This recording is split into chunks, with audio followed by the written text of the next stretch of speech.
നിഷ്കളങ്കത എന്ന് പറയുന്നത് ഒരുപക്ഷെ ഭരണ നിർവഹണ കേന്ദ്രങ്ങളിൽ നഷ്ടമാവുന്ന ഒരു കാലാവസ്ഥ വല്ലാണ്ട് വലുതാവുന്ന ഈ കാലാവസ്ഥയിൽ നമുക്ക് നമ്മുടെ തെരഞ്ഞെടുക്കപ്പെട്ട പ്രതിനിധികൾ അവർ നേരിടുന്ന പ്രശ്നങ്ങളുണ്ട്. ഇപ്പൊ എന്നോട് ചോദിച്ചാൽ ഒരു MP ആയി വന്നതിന് ശേഷം ഒരു പഞ്ചായത്ത് സെക്രട്ടറിയുടെ വരെ കരുണയ്ക്ക് വേണ്ടി ഞാൻ കാത്തു നിൽക്കേണ്ടി വരുന്ന ഒരു ദുരവസ്ഥയുണ്ട്. മന്ത്രിയാണെന്നും കേന്ദ്രമന്ത്രിയാണെന്നും സഹനോ വലുതോ എന്തോ ആയാലും ശരി തന്നെ, ഇതൊന്നും പറഞ്ഞിട്ട് കാര്യമില്ല.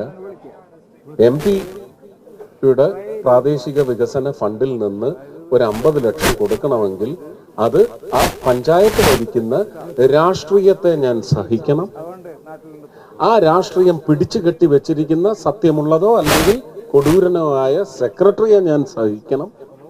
ഇത് ജനങ്ങളെ അങ്ങനെ എനിക്ക് മാത്രമല്ല, അതുപോലെ ചിലപ്പോൾ കോൺഗ്രസിന്റെ തെരഞ്ഞെടുക്കപ്പെട്ട പ്രതിനിധികളുണ്ടാവും. അവർക്ക് വന്ന് നിങ്ങളോട് സത്യം പറയാനുള്ള വേദിയും കൂടി ഈ സമ്മേളനങ്ങളിലൂടെ സാധ്യം. ജീവിതത്തിന് അത്യാവശ്യമായ രാഷ്ട്രീയം ആ ചർച്ചയും ആവാം. അല്ലാതുള്ള കക്ഷി രാഷ്ട്രീയം വന്നാലും ഞാൻ വലിയ മിടുക്കനൊന്നും അല്ലേലും എനിക്ക് ന്യായം പറയാൻ സാധിക്കും.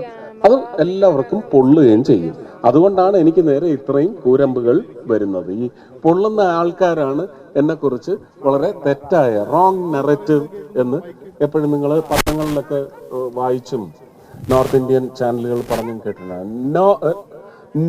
വെരി റോങ് വെനമസ് വിഷലിബ്ധമായ ഒരു വർണ്ണന അവർ ചാർത്തി നൽകും.